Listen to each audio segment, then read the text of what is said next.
All right, everybody, welcome to another installment of Ozone Late Night. Joining me for this edition, episode, segment, whatever, is Paris Martineau, a feature writer and investigative reporter for The Information. Paris has previously worked for Wired, The Outline, as well as one of my favorite magazines, New York Magazine, which I actually still have a physical subscription to.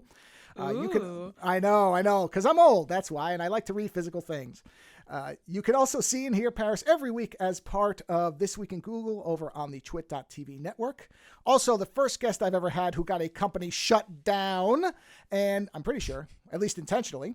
And you can find more info about Paris over at parismartineau.com. Paris, welcome to Ozone Late Night, and thank you for being here. Thanks so much for having me. I also have a print subscription to New York Magazine, so we're in good company. God, I love New York Magazine. It's just the perfect magazine. It really is. Some old ones from the 60s sitting next to me right now. Yeah, Fantastic. Oh man, I love old magazines. Old magazines, old type and all that stuff.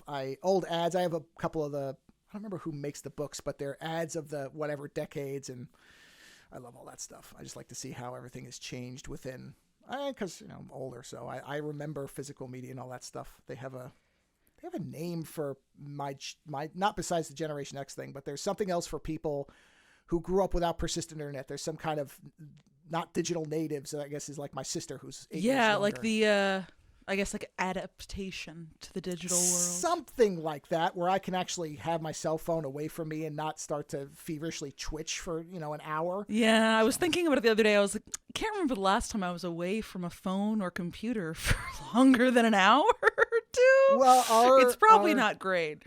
There was a massive, not where we were, it wasn't that bad, but there was a windstorm up here because there was an atmospheric river because the climate is. Oh, yeah, I saw it took down Twit Studios, famously.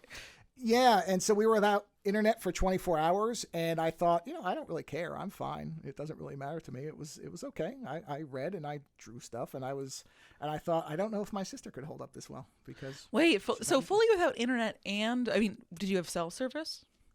Yeah, but I didn't even know. Okay, then that doesn't count. Oh, yeah. Well, okay. Oh, but I wasn't doing. My cell phone. I was like, if I have an emergency, I can call somebody. But I didn't have it. I didn't use it. It was there in case, if there's an emergency. Of course, I'm not gonna, throw my cell phone into a Faraday cage and pretend that I'm living in the middle of a mountain and start sending pipe bombs to people. I'm not that type of person. But listen, you could always try. Yeah, I just like the fact that sometimes it's nice to just not have stuff, internet for a little bit and not worry about anything and just be able to do other things. So, but I understand that not everybody can do that. It's just, and I don't blame anybody. Some people get all judgmental. Oh, you can't go about yourself. Well, if you grew up with that, then you don't know. It's tough to disconnect from something that you're saturated with. So I don't. I love having a lazy Sunday or Saturday afternoon where I don't really look at my phone and just read all day. But I don't, I'm not saying I'm better than anybody for being able to do that or not being able to do that sometimes. I still think about the fact that Leo, my co-host on This Week in Google, did a whole week retreat where all electronic devices were confiscated. And that wasn't even the point of it. I'm not sure I would want to do that. I think I would miss too many things. I would guess, I don't know because I don't know Leo personally at all. I know him very vaguely through Twit from being a fan over the years and talking to him here and there. But I think that's also a generational thing where because he's even older than me, so he probably remembers a point where even, TV wasn't necessarily 500 channels. And so when people do these digital detoxes, sometimes I take note of their age on how easy it is for them because I'm like, yeah, there's probably something nostalgic about not having to worry about alerts and notifications and who mentioned you where and all this stuff. It does become overwhelming. I understand people who get stressed out by it. I think some people mock that. Oh, it's incredibly stressful. Yeah. It is another appendage of my body, but it's a very stressful appendage. Yeah. It's like a lot of things. It's one of these amazing tools where when you realize how much power there is in a cell phone in terms of computing and information that is incomparable throughout all of history. But at the same time, many of the things that run on this particular device, all computing devices, but really the cell phone in a lot of ways, unlike others, and maybe in gaming, there are so many things that are engineered to make you not ever want to stop looking at it because it's essentially a predatory system in many ways, not necessarily by design. Well, some of them are by design. Well, yeah, often by design. Because every app, be it a tech platform or a news app or something else, it's typically measures success by like time on site or daily active users or daily active minutes. It's maximizing for your attention. And that may or may not be the best thing for you personally, but that's beside the point. You're just a number. I know I read about one wellness app that would notify you to be in the moment all the time, and I thought, nope. I think they misfired on that one because that's it doesn't seem right. But let's talk about, because I don't think I've ever talked to somebody who's an actual journalist before. I'm pretty sure not. I normally talk to creative weirdos and whack jobs in like the artistic space. So I don't actually talk to somebody who, I won't say I don't talk to professionals, but I don't think I've ever talked to a journalist before. And I'm curious because you are quite a bit younger than me, and you are in an industry that well, correct me. I guess I'll ask it. I'm saying this as if I know anything. I don't know shit, so I will just ask. What brought you? Because normally when I talk to people, it's like 50-50. Some people knew what they wanted to do. They knew it. They did it. That's what they're doing. And the other half are like, well, I was welding together car parts, and then somebody said, would you like to paint a mural? And then I knew I was a painter. It's like, oh, okay, well, that's quite a change. So how did you come into journalism? What brought you to journalism in general? Yeah, it's interesting. I was one of those kids that when I went into college, I knew exactly what I was going to do. Like they were going around, I remember like freshman year being like, oh, you'll change your mind about what you think you're going to do. And I was like, oh, bullshit, I'm not going to do that. And I was dead set that I was going to be going to go to med school and be a psychiatrist. I was like, I got it figured out. And then I took like one semester of pre-med classes and I was like, whew, I was wrong.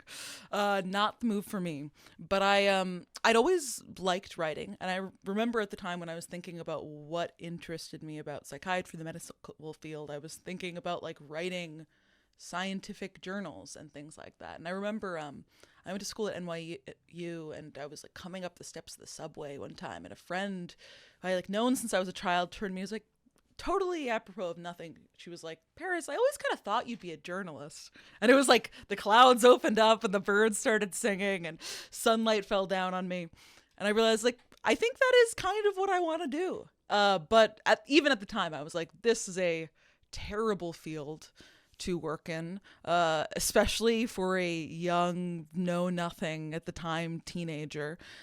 Probably an incredibly financially irresponsible decision that will lead to ruin. So I was like, I'm going to give myself like 5 years or something, see if I can make it work. If not, I guess I'll go to law school. And turns out I'm quite good at it. And I was able to kind of get in a niche of tech journalism at a time when it was kind of a growing field within mainstream media. I had a couple of internships in college at CNN, and then at New York Magazine was my first one where I could kind of write full-time. And I was hired ostensibly to be a print, like an intern on the print team, but I would get up, I was like, I want to write for their tech section specifically.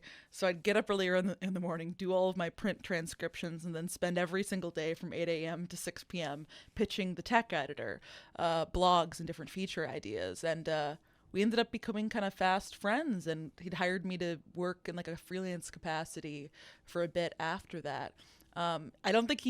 I think I've since found out that he didn't know at the time I was still technically in school, but I don't know. I wasn't telling him. I was like, I'm happy to have work in this industry. And he ended up introducing me to some folks at this site called The Outline, because I had originally kind of planned to get a job at New York Mag, but something editorial-wise, or I think budget-wise, fell through. But I ended up interviewing for a staff writer job at this new website called The Outline, and got it to be their future staff writer, which was kind of a tech and science desk. And I ended up taking that. It was my first full-time gig in journalism, and it really hit the ground running from there.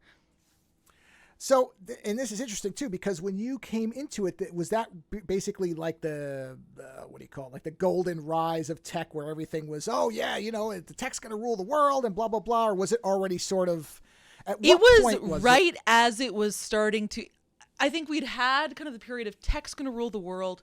These cool hacker kids are sitting in a dorm room, going to change everything. And things were starting to get a little wobbly. People were like, maybe this isn't all it's cracked up to be, and asking some questions. But most of the major news networks and news organizations didn't have more than one or two tech reporters, if that. There really were, it was New York Mag, The Verge, your general actual tech websites like CNET and Tech Crunch and whatnot, of course, had tech bloggers, but it was just at a time when different outlets were starting to get hip to the idea of, hey, we should have Facebook reporters and Google reporters and whatnot, and be building out these whole teams. Like, I remember at the time that New York Times started hiring more, as did the Journal and Bloomberg.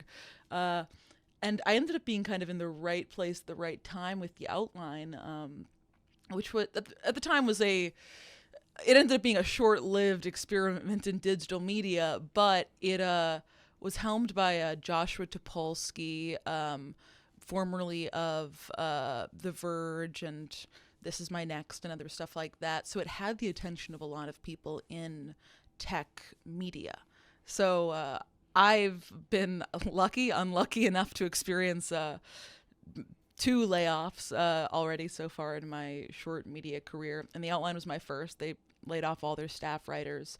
But it was at the time when big layoffs in media were pretty unheard of. So immediately, people in the tech journalism industry were itching to snap me up. And I ended up going to a Wired magazine after that, where I worked for a couple of years, which was fantastic, and got really into business and tech journalism and doing some more investigative stuff. And I did that for a couple of years until I was claimed by a Condé Nast media layoff, which is the parent company of Wired. And then I ended up at The Information, which was definitely the most hard kind of beat reporting I've ever done. I was originally the Amazon reporter for a couple of years until I splintered off into doing feature and investigative work, which is where I am now. Yeah, it does. There's times where I wonder if some of the reason that, because it felt like there was the huge rise where tech was, the next big thing and there could be no wrong. And then there was like a plateau period. And it always felt like to me that the plateau period, because now, of course, we're seeing the other side of that, was because really nobody was covering anything. Nobody knew how to cover it. So there wasn't anybody doing any real digging. And so all you were hearing was basically the marketing speak and the PR and it's great. And we're going to deliver everything, because nobody knew not only how to cover it, but what to even ask, because it was all so new and it moved so quickly. That's what it felt like. And now, of course, like I said, we're on the other side of that, where now we're seeing that, a lot of these people that did this stuff that move fast and break things, there's kind of a downside to that, isn't it? People are getting just destroyed by this machine that everybody else is happy to take for free, and not thinking about, I wonder why it's free. Why could it be free? Why is there a free thing in life that's delivering all this stuff? We shouldn't think about this too hard. Right now, we'll just accept it. It's fine. And it feels like now, everywhere within, this is the worst. Is this got to be the worst layoff year for tech in general? Far? Ever. Tech has been on a period of just like infinite growth, I guess, since the .com boom. And this is the first real puncture to that bubble. And even then, it's still one of the largest and most prosperous industries in the American economy. It's interesting, though, because I think you're dead on the money with regards to the shifting opinions with the industry, because it feels like, obviously, in the wake of like .com bubble bursting, people thought of tech startups, big and small, as like this cute, cool thing. Like, look at these Harvard students in their dorm room who are creating this fun social media website. Like, look at this guy who's made a drone that will deliver blood to people in Africa. Just like cute little human interest pieces or interesting novel business ideas that people in journalism and established positions were kind of giving them a cute little pat in the head, until all of a sudden, I think kind of the big turning point was around the 2016 election, with everything that happened with Cambridge Analytica, as well as just there was a convalescence of a variety of different factors that suddenly newsrooms everywhere were looking for specific answers. I think there was also everything going on in Myanmar at the time, and they were like, and they decided to point to tech, and they were like, actually, we've never investigated or put much effort into seriously interrogating these platforms that now undergird all of our existence. I mean, social media is how most of us communicate with the world and get our news. It's part of, people weren't really scrutinizing that until suddenly it was everywhere and everything. Yeah, in some ways, Elon Musk's complete meltdown of Twitter, I will not call it by its other stupid name, of Twitter is actually... Right. It's the worst. Boy, you want to talk about a figure who was deified only to reveal what he actually was all about. I don't know that there is any... Is there a bigger poster child for the two-faced nature, and I refer to the Batman villain, which is one of my favorite villains of all time, the two-faced nature of tech, but Elon Musk, who on one side was, you have to correctly attribute some of, if not a lot of, where electric vehicles are, thanks to his fervor for it, and of course SpaceX. But then on the other side, I don't know, is one of the most toxic tech individuals around, since a lot of them other ones are just off the map now, but he seems to be the one that still has a megaphone. But I feel like that's your example of, yeah, this is what it was, everybody, at least for the most part, and we just didn't see it because we were too dazzled by, magic reusable rockets and a car that, could drive, well, not really itself, but was marketed that way. And yeah. I feel like he's the ultimate example. Oh, absolutely. I mean, I think he's the perfect example of like flew too close to the sun. I think it's also somewhat, I mean, it's all his fault in the sense that I wonder sometimes if we would have a similar opinion of other tech billionaires if they posted as much as Elon Musk. Like, I think that I always joke among my friends about a concept I call CEO brainworms, which is, I think, when you rise to the level of prominence of being a CEO or founder of any company, especially one that raises tens of millions of dollars, if not hundreds of millions, something inside of you rots away, and a place where a human used to be, some parts of it cease to exist just by the nature of that power. And I think when you get to a certain level of accumulation of power as these multi-billionaires, that's certainly going to be amplified. And Elon Musk is unique in the sense that he has always been a poster at heart. He is always shouting out whatever thoughts he has to the internet through Twitter and other means. So I think we have a particularly close look at the inner working of what is going on inside of his head. And surprise, surprise, it's not all that brilliant. But I wonder if we would also feel the same about others if we got a peek inside there. Oh, I just for myself, I think almost certainly, because it's not as if there aren't very well-known stories about like Steve Jobs and other people. And to be fair, it's not just tech individuals. We shouldn't pretend it's only. Oh, yeah. People. No, I'm sure, everyone on Epstein's list.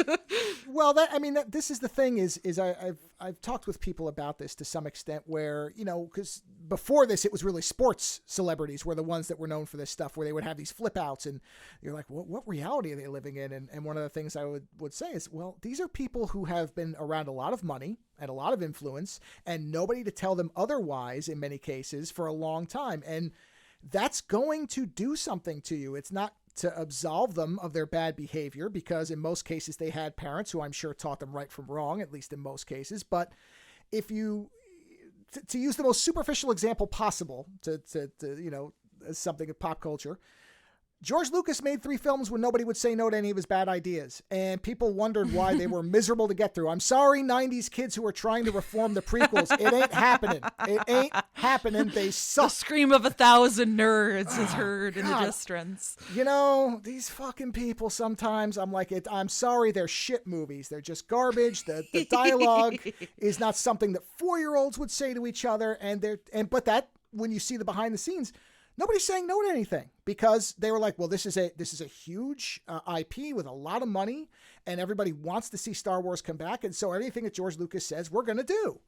And this is the same thing. Nobody says no to you. Nobody says that might be not a good idea. What do we expect? These are all human beings. We pretend they're not, but they're human beings, and human beings are susceptible to deciding that they're better than everybody because nobody tells them otherwise. So it seems inevitable to me. Absolutely. I mean, I think if I was thrown into a situation where over a period of years no one said no to me and everyone was enabling my worst tendencies to extract some sort of value from their relationship with me, I would probably turn into a monster. Hopefully not a monster to the extent of some of our luminary examples out there, but I think it's certainly a pressure cooker that even the best of us are probably incapable of avoiding. Well, you combine that also with the fact that because there was such a delay in, and not only from investigative reporting, but also with legislation and regulation, which I know nobody wants to hear those words in America anymore because apparently you say that and you're a communist or something. But the fact that a lot of these people have been able to wield a tremendous amount of power with really no checks, and it doesn't seem like there's going to be any real ones anytime soon. Where do you think this goes? Where does this end up? I mean, we're in the layoff period now, and that's going to be a lot of turbulence, but ultimately the companies themselves are not, there doesn't seem to be much changing within their structure. So what is the end result of this? Where do we end up? Because I can't figure it out for shit, but I'm a dummy, so I'll ask somebody who's smarter. I think the end result is sometime over the next couple of decades, probably. We will have, and I think we're starting to see a little bit of it, a major legislative shift happening on a global scale. I think if we look at even like antitrust law, it's had a weakening over like the past 50 or so years towards the side of corporations, which has led to a lot of the kind of rampant growth of various unchecked capitalist exploits in the US and elsewhere. And I think what is slowly but surely going to happen is a regulatory crackdown, or at least the development of a more proactive regulatory body in the US, maybe in terms of like the FTC as well as like other legislative. But I say like a period of probably decades, because right now it seems like under Lena Khan, even though she's trying her best, the FTC is not in a position to really enact much large-scale change just because it doesn't seem like they have the manpower. And just trying to work on Amazon alone is pushing the agency to its limits, not to mention any of the other companies they need to also check. So I think it's like the beginning of a very large-scale shift, which isn't a very satisfying answer because it feels like there should be a response today, if not yesterday, to a lot of these things. And I'm sure that by the time any of these changes we're thinking about now come into practice, there's going to be God who knows how many different problems that have yet to be addressed then that we'll be angry about as well. Well, that's what it feels like is going on now.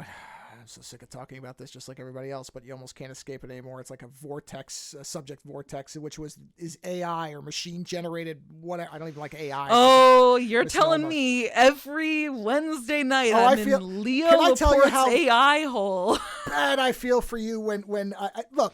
And let me just be clear about this. I have a lot of respect for Leo. I wouldn't have started a podcast without the fact that he really, and I think very, very intelligently, said this is a democratized media form where if you have an opinion, you can, I mean, don't get me wrong, it goes badly too, but so I love Leo. I've followed him for a very long time, but this thing with him and AI, I sit there and I'm baffled by the embrace of this thing with what feels like desire for anybody to say, okay, wait, can we monitor what we're doing with this? Because doesn't this just feel like the same thing we've gone through a bunch of times now? It is the same thing we've gone through so many times. And it's just like, why? I don't understand their position, which again and again seems to be, well, AI, any of these large language models and training models have the right to get their paws on everything. We should give them everything, and we should give them everything for free so that they can be the smartest they can be. And I'm like, why? There's absolutely no reason we need to do that. I don't need to give any corporation anything, much less all of my information, much less the body of my work so that it can be smarter in whatever way you define intelligence. I completely agree because I'm an artist, and one of the things, and I'm not anti any of this stuff, really. I'm like, me and Ann Pruitt have had discussions about this, and we're kind of in the same place, very middle of the road, where it's these tools, just like any other tool, have great benefits when they're applied correctly. It's the technology is amazing when it works correctly. But at the same time, I've heard this, and I think Leo said some version of this. Well, artists steal, so why shouldn't this thing steal from them? And I'm like, okay, all right.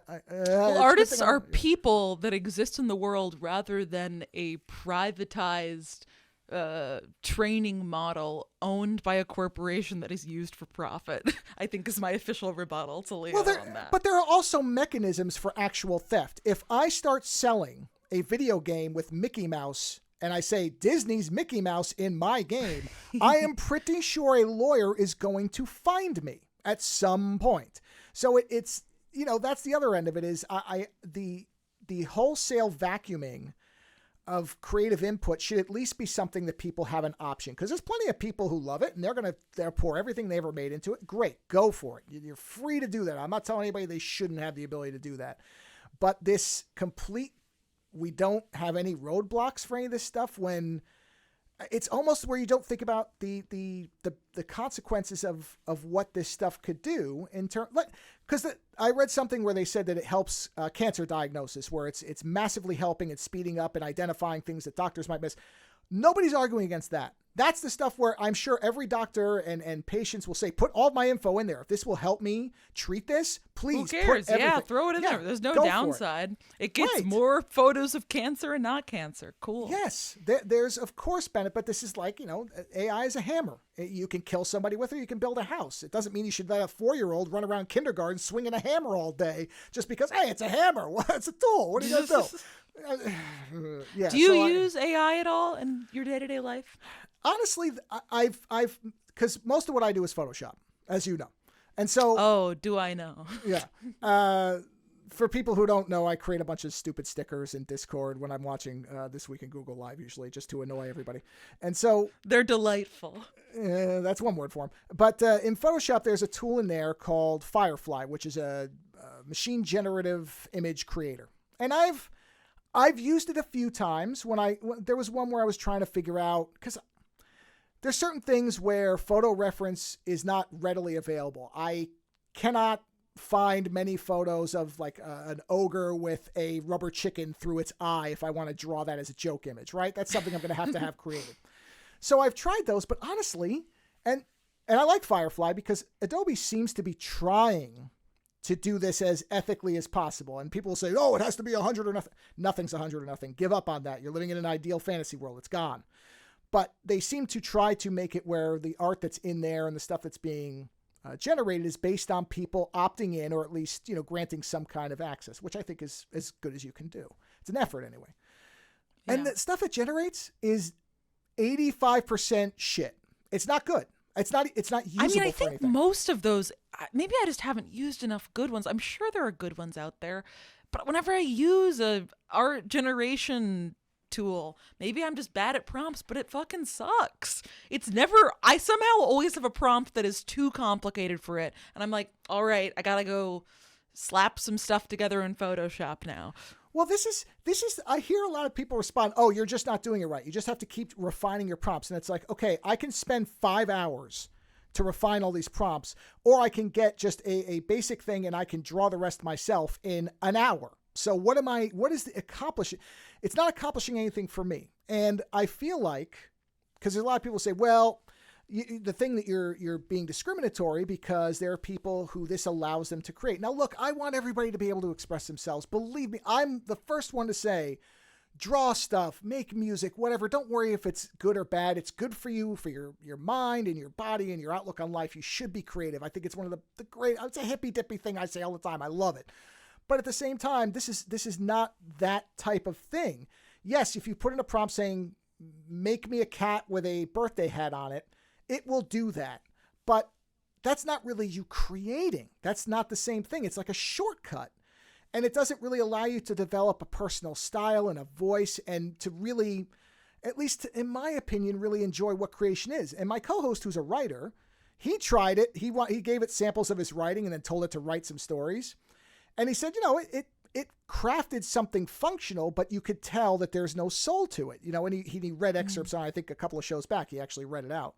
And then I think I put AI voices to it, which was funny. So yes, I've used it for that because I made joke voices. But he said you I would love know the right AI away voices, this isn't mine. actually. That's a very good bit of an AI, I think. Yeah, well, there are good uses, but in general, it is certainly, I guess if you just don't know any different and it's better than nothing, I suppose you could say that, but would I put that pull quote on my AI tool? It's better than nothing. I don't think so. I think you're right on the money. I think that AI is an interesting tool. It has very good limited uses like most tools do. I think it's just ridiculous how overblown it's gotten so quickly that everyone is like, this is the future of everything. It's very reminiscent of when everyone went gaga for the metaverse last summer or whenever it was. It's just like, come on, guys. We know you're moving on. You're going to move on to a different subject du jour in a couple of months or a year or two. Let's get to that point already. Well, the other thing, too, is now we, of course, are finding out how much energy it consumes. And the fact that this stuff is going to start costing a lot of money if it's sustainable at all. They're going to start billing people a lot. I don't care what they start. Oh, well, it's pretty. I think OpenAI has done it pretty inexpensively. That's not a bad deal. It's not a bad deal today. Have you seen streaming services? Remember when they were a good deal? Holy shit, $5 a month and I can stream 4,000 shows all day, all night? Yeah. How long did that last? Not that long. You think these guys aren't going to come for their money? I mean, Yeah. It's astonishing how short our memories are for things, because this feels like NFT 2.0. I've seen that comparison other places, and I think absolutely. It's right there where, this is how artists will really make money, and it's going to be better because of the blockchain. Remember, the blockchain was the solution to every fucking problem in the universe. Yeah. Did you ever have any NFTs? God fucking no. I Good. Yeah. You know, no fucking thanks. More like it. And I always try to be really clear with this, because there are digital artists, and I've bought digital art. So this is not me saying that you have to do everything. I do most of my art digitally now. It used to be traditional media. I'm mostly on an iPad now. So I have every appreciation for digital art. That's not a different type of art. It's not lesser. There's no better, no lesser. It's all what you enjoy and what you like making. So this is not an anti-digital art thing. But NFTs were a fucking scam from the minute they came out, because you didn't own shit. You didn't own anything. It was a JPEG, baby. It was a JPEG of the blockchain. And it's honestly, I think it is a level of scam that I think is so blatant that it's kind of funny. Like the amount of millions of dollars spent on NFTs. I mean, good for whoever got that money, I guess. But bad for the world. Every time one of these celebrities would complain that somebody stole my ape, and then somebody would right-click, copy, paste, and put it in Twitter and say, here, I gave it back to you. Congratulations. Theft averted. I love it. Fuck, Never man. really that era of Twitter where the ape guys were going ape shit, to say the least, was phenomenal. I miss that Twitter. God, that it's funny when you I don't see anything like that on Twitter nowadays, because it's just blue check nonsense. I barely even. The only reason I open it is because there are certain people there that's the only way I can really. That DMing them is the only way that they exist, because I won't use Facebook. I won't use that at all. I use Instagram, which is almost the same thing, but it's not. But that's the only reason. Every day it gets a little bit closer to Facebook, I feel like, but it's not there yet. Yeah, well, Instagram is fucking miserable. I really hate it as well, but a lot of my family's on there and they want to see my artwork, so I'm like, all right, I'll put. That's all I ever put on there. I never put a picture of like, hey, look what I had for breakfast, everybody, woohoo, because my breakfasts aren't that spectacular anyway, man. They're not. It's Belvitas you could draw a and picture a of your breakfast. That could be fun. I could do that, and that's fine. So it's one of those things where I'm there because, like a lot of these services, we're there because we have to be, not because we really enjoy anything. I still like Blue Sky because it's a wacko, it's a psych ward, and so I like it there, but that'll get ruined. Speaking of which, Blue Sky opened up invites. Anybody can get on Blue Sky now. Well, I'm glad they waited, because I don't think anybody cares anymore, which is good, because as I've told people, the best part about Blue Sky is it's weirdos, perverts, and artists, and I want it to stay that way. That's my crowd, and I don't want, go to Mastodon if you want to talk tech and journalism. That's what that's for. Go to Twitter if you want to be a right-wing nut job, because that's what that's for. Facebook is for talking to your grandparents, and Instagram is for buying shit that you shouldn't buy because it's scrolled by you in 15 ads every 10 seconds. So...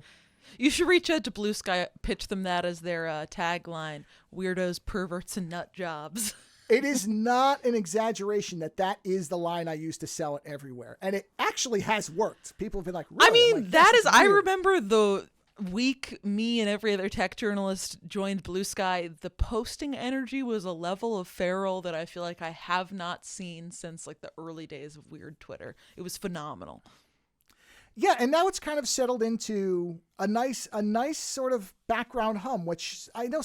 And this is another thing. This is this weird mentality now that technology or tech companies have, and honestly, shareholders in the stock market and everything else have shifted us into, where if it's not overly hyperactive and manically energetic, then it must be dying. Oh no, it's dying because somebody's not posting every 5 seconds. I don't know that that's really healthy. So maybe the fact that certain people only post once or twice a day, and I don't have to keep it open all the time, I don't know. I'm kind of That's okay phenomenal. with that. Yeah. It's laid back, man, and I can use some of that shit. Laid back is fine with me.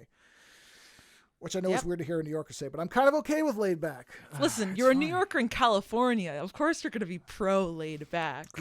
Let me tell you, You've made your peace. You drive a car. You've sold out, man. Well, yeah, I do. It is still very obvious to people out here that I'm not from here. Let's put it that way. I don't know that I'm ever going to become a native. Let's put it that way. I don't care if I'm here for the rest of my life. I probably will be here for the rest of my life, but I don't. Slanted parking spaces. I just want to punch people. I just complained about this to somebody. What the fuck with these slanted parking spaces? I don't get it. Let me ask you something. Hey, it's better else. than parallel parking. Yeah, what? Oh, I hate parallel parking, but I mean straight parking spaces. What is the difficulty? I'm sorry. What is the difficulty? Nobody can explain it to me. It's fucking baffling. But let's get back to journalism, because there was something that we talked about on our show a little while back, and my co-host, oh boy, this bugged the shit out of him. But since you're a journalist, I'd be interested in your opinion on this. And I don't know if you saw this, but there was a Guardian piece about an accusation of digital rape in the UK. Did you see anything about this? No, I didn't. Okay, I could probably find it. But the thing that was, the discussion was not around the actual case itself, which sounds fucking horrible, because of course it is, because it's the internet.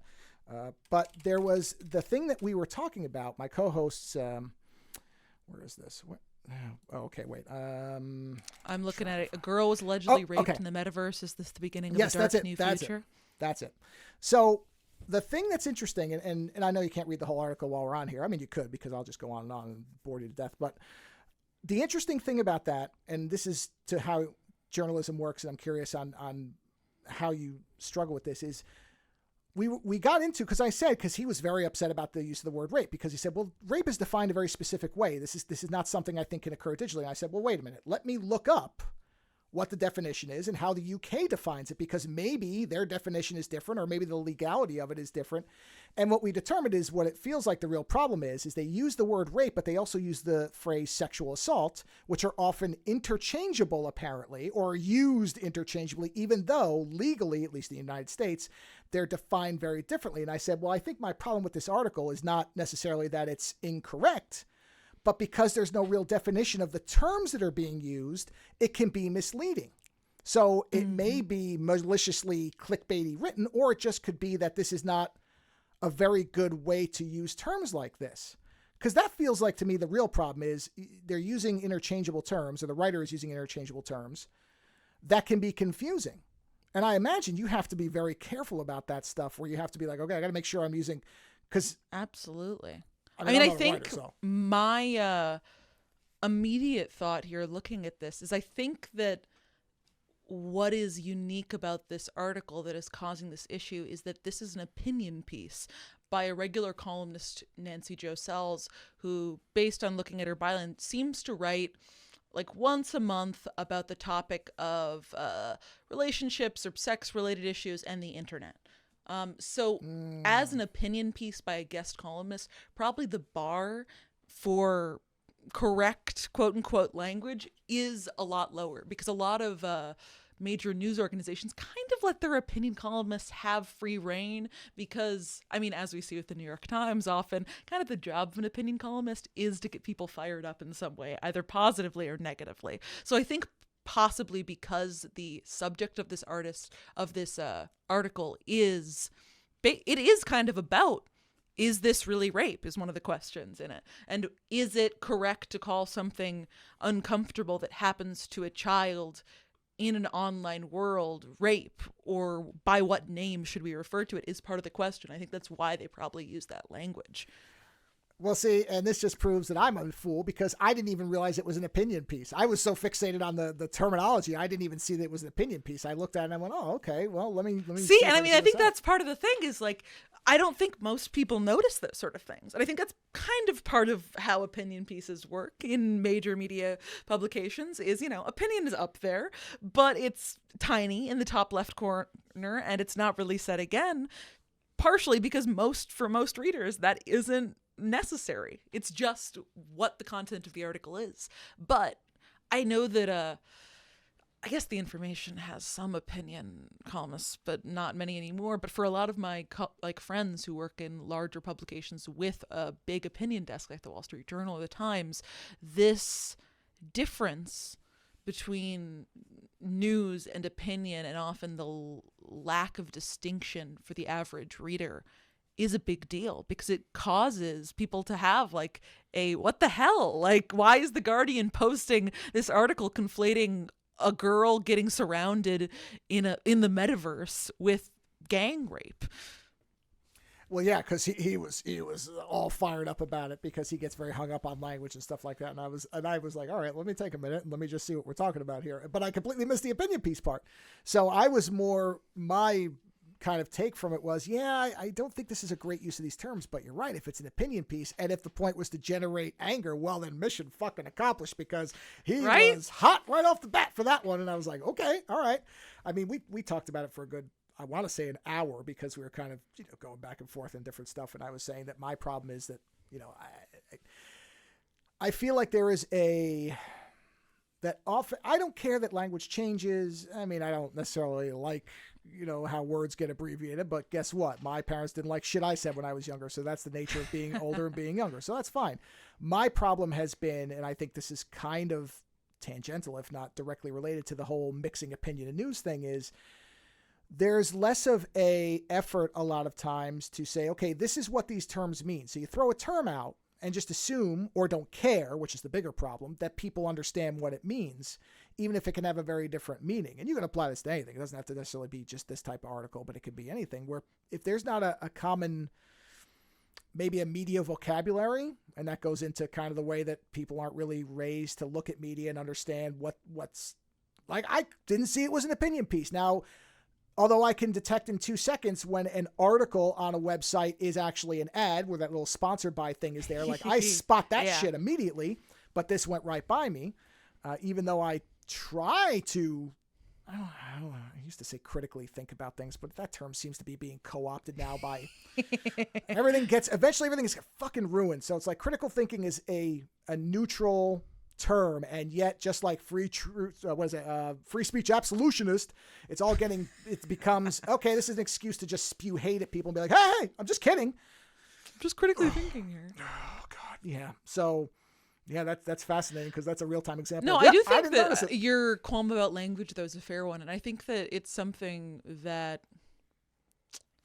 the media doesn't do a good enough job explaining their processes to readers. Like, for instance, at The Information, it's a particular process because we're obviously writing for a very specific type of reader. We're writing for a reader who is in a specific industry and is able to and has decided to subscribe to our absurdly expensive publication to read about tech and business news. So there are certain things, you know, like that Alphabet is the parent company of Google and things like that we don't have to explain. But a big part of the process is when you're working with editors and the editors above them and our copy editor who comes in to read it at the last part. One of the common comments and edits you get is like if you use a term or an acronym or some shortened thing to be like, take a step back, explain what that is to the reader, or like, let's put this in context. And that is what a good editor or second editor or copy editor should do. But I think part of what has happened is as the media industry has gotten under more and more pressure, you have all these different outlets fighting for your attention. You have to put stories out faster and faster. And a lot of outlets, your reporters, not much less the editors, don't have the sort of institutional support to be making those smart calls and putting that much thought into how they're presenting language and what words they are choosing when communicating with readers. And isn't that only going to get worse as media is just dismantled and destroyed and it becomes smaller and smaller teams, sometimes doing work they don't really have the training? I mean, yeah, there are absolutely, those... especially in the ChatGPT universe of media. I mean, it's not going to know how to do anything. Well, that's and the other thing is this. I don't want to get back into it, but the other thing is if this stuff is all consuming itself, and this topic's been brought up by a lot of people who are concerned about it, you're just going to have basically homogenized reporting, writing, I don't know what you want to call it, but you can already see it's I can't tell as much because I'm not a writer, so you would see this better than me, but certainly when it comes to image generation, I know right away when it's AI 9 times out of 10. I can tell. I'm like, oh yeah, that looks the same as 80 other things that look the same as that. So my immediate default is it's probably machine generated. And then occasionally you find somebody who you find out, guess what, has done extensive work outside of the prompt to finish the thing and pretty it up and make it look different. But I would assume that you would probably be able to discern artificial written articles because they don't write like people. They can't, right? I mean, it's going to stick out. Yeah, I mean, it definitely does. I think some of the tells, at least for ChatGPT, is like overly wordy, but not in a like, I feel like people, when they get wordy or write long, they're trying to do something with it, whether it's stylistic or over explaining a specific topic with a particular human bent to it.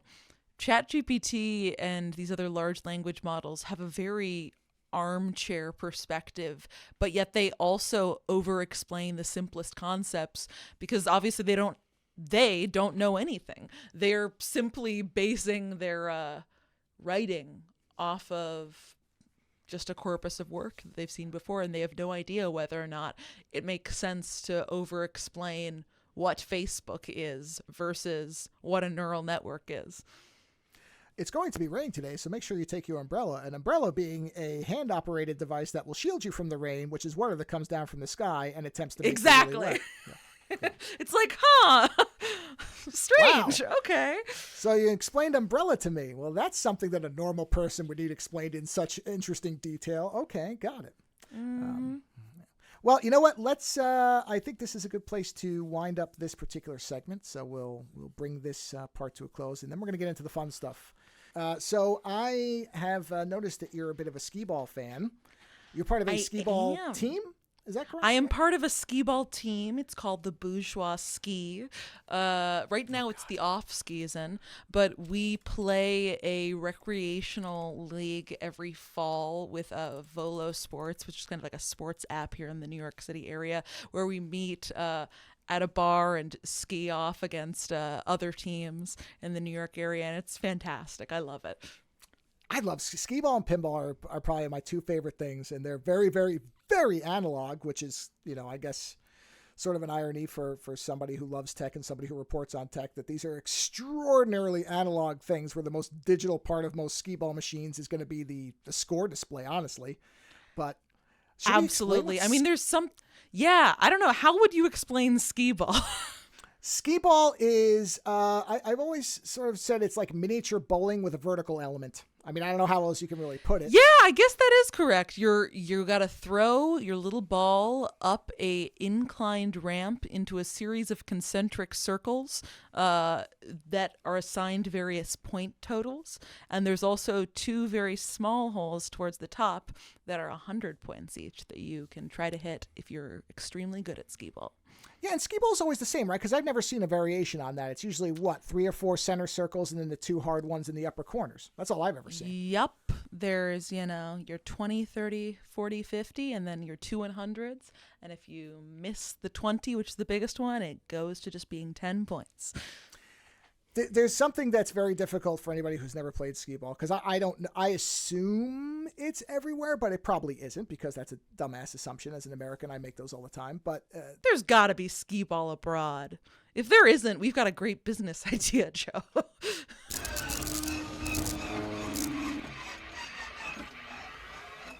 Okay, my power just went out. Oh, hilariously. wow. Yeah, I wasn't expecting that, but I can still do it because I have my laptop and everything. I have everything good, so I can keep going. But yeah, Oh the my power literally just gosh, blinked off. wow. Yeah, A that was true crazy. after dark podcasting Man, experience. it's a good thing everything connected to this machine is wireless except for my internet, which is off my phone now. But everything else, my keyboard, everything else is wireless. So I was like, holy shit. But yeah, the monitor just went off, so I had to pop the thing back open. Whoa, I don't think it stopped recording. Really? It didn't stop recording? No, it didn't. I guess because the machine never shut off. Whoa. Yeah, that's crazy. Well, whatever. Okay, so anyway, what I was saying was Is that it I'm still assuming... raining hard in there? No, that's Sorry. the weird part is, I mean, it was raining a little bit, PG&E. but...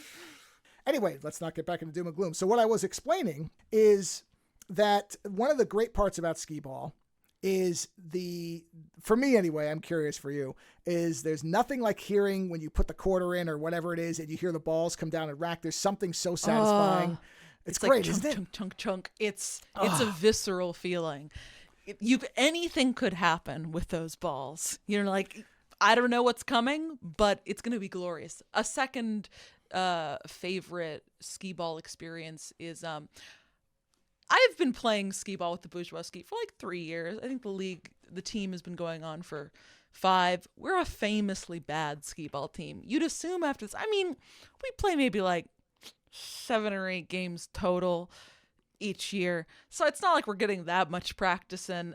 And I guess we could really try a lot to be good at skee-ball. But I think it's good to be bad at things. That's something that I take a lot of pride in. I think we all need to be bad at more things. But there's nothing like the experience of, we'll be sitting there with all of our teammates. They're, skiing the ball. You're getting your 40s, you're getting your 50s, some 20s, whatnot. But the thrill of getting a stray 100, the room goes wild. It's unlike anything else. Well, one of the things that I haven't played skee-ball really in a while, but when I used to play a lot, because there used to be a arcade that had 4 of them, I think, really, really close to me when I was younger. And I got really good for a while, and it didn't last long, as with most things. But I had probably about, I want to say, a 2-month stretch where I somehow locked in the muscle memory correctly, where all I had to do is all muscle memory, actually. Oh, yeah. It's really just a rhythm thing. Like, and that was the thing is I would have to take 1 or 2 shots, and if I could get the 100, I could just repeat it and repeat it and repeat it. Like I said, it didn't last long because I think a lot of it was just luck and timing. But that is one of those things where, and I love video games. I play them all the time. I mean, I'm playing with my co-host co-op games almost every night. And we're going to get to Baldur's Gate 3 because boy, there's a lot to talk about there, but we're not there yet.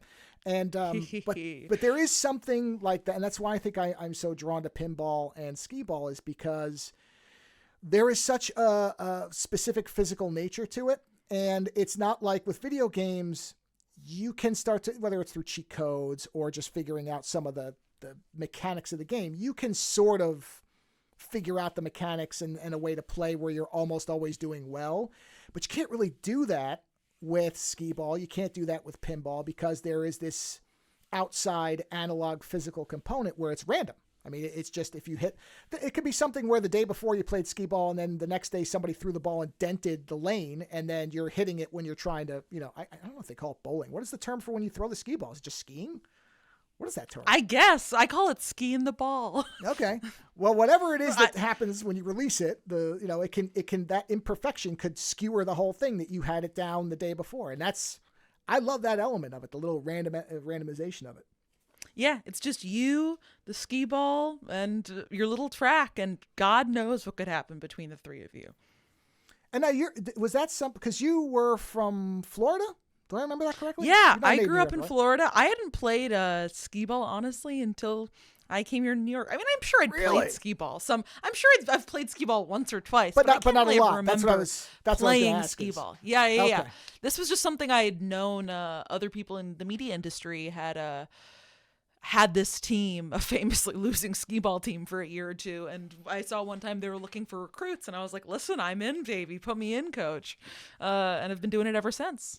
Oh, that's really interesting. Because, yeah, I mean, I grew up, I remember it from, like, county fairs and stuff. There was always, it was like... Oh, it's a big county fair sport, I feel like. Yeah, that and shooting the water gun into the thing to make the balloon pop. That was always my favorite one. Oh, I always liked fantastic. No, we should try to find a way to get that in bars, honestly. I there's a place I could walk to it from here that is a bar with axe throwing. And I'm sorry, but I'm never going in there because I'm not even going to get Terrible idea. It's right? Doesn't it seem like that is just asking for somebody to end up like a character in The Shining? I don't understand this. But what do I know? I mean, they have to have figured this out because I assume if it was going to result in injury, it would have happened by now, but I'm with you. Well, I don't think alcohol and axes should mix. I believe how they do it is I think they're kind of long wooden stalls where you kind of step into it. And so even if you were to throw it sideways, you're hitting a wall. I'm pretty sure because I kind of looked in because I was curious. And I think that's how it is. It looks like almost like a long kind of, where there's wood paneling and you have to step into the line, almost like a firing, at a firing range where they have the walls. Yeah. I've never been to a It's firing like it just range, takes one angry drunk to run the other way with the axe, and then we're in a Shining situation. It's not like the alcohol is unknown to cause people to do stupid things, and you got people holding axes. I mean, I don't know, but you're right. I haven't read of some kind of epidemic of it, so I guess it doesn't happen that often, even though it seems like it'd be almost inevitable. But I love skee-ball. Skee-ball and pinball are two of my favorite things. I don't get to play them very often because I don't even know where there's a skee-ball thing where I live now, anywhere nearby. But anytime I get to, it's one of those fun things, and pinball's the same way, like a real pinball thing. Yeah, I adore pinball. That's great. Pinball's so fun. It's just also such a tactile thing to do. I love I love how silly pinball machines are. Oh yeah, there's such an art to pinball machines, which I'm glad now seems to have surged back, where there's now a lot of new pinball machines being designed, and there's a lot of interest in it, which is good because a good pinball machine, it's very, I guess this is like anything else. If you're not into it, it's hard to really explain to somebody why, but there is something really wonderful about there's this total kind of sensory experience when you're playing pinball because you're watching where that ball is, you're trying to plan things ahead, you're trying to figure out where it's going to go, and you have to, the same way with skee-ball, you have to reckon with if you hit the paddle just wrong, that thing could go, I mean, it's not going to fly out of the table in most cases, but you can only plan it so far, and the rest is kind of reflex and luck, which is great. Randomness is fun. There's also such an art to designing a pinball machine too. I mean, it is sensory overload, but it is also just chock full of every bit of artistic expression you could imagine. They have weird little graphics going on screen, 75 different little vehicles or something strapped in there. Anything you could think of could be in that pinball machine, and I love that. Oh yeah, the only bad thing about pinball is it's very expensive to actually own a pinball machine because man, they're not cheap, and I don't know where the hell I could ever put it, but I would probably live on that thing because pinball's fun stuff. But let's talk about. I know, for a while there, you couldn't, this is a topic I don't mind going back to, even though you couldn't escape it for a while, but let's talk about Baldur's Gate 3 because that's a fantastic game. And I think it's the best game I've played since that I can remember. I mean, I think it's tied with Disco Elysium for me. I haven't played Disco Elysium. I keep reading how great it is, and it's a game that I should have played by now, but I just haven't. It's a game that's definitely also a book if you're into that, but it's very different than Baldur's Gate 3. But I think rivals Baldur's Gate 3 in terms of the emotional depth of its storytelling in a way that I was very surprised that Baldur's Gate 3, given the scope of it, both from a like battle tactics and encounter design mode. I was surprised that they also had that level of attention to detail with the story and voice acting. Well, so were you a Dungeons and Dragons kid? Is that how you got? Because I am not a sword and sorcery anything. Baldur's Gate 3 was a very strange game for me to even play. But was that something that you were into when you were younger? I was not a Dungeons and Dragons kid. I became into Dungeons and Dragons in the last couple of years, I guess, through there's been a resurgence in D&D related stuff.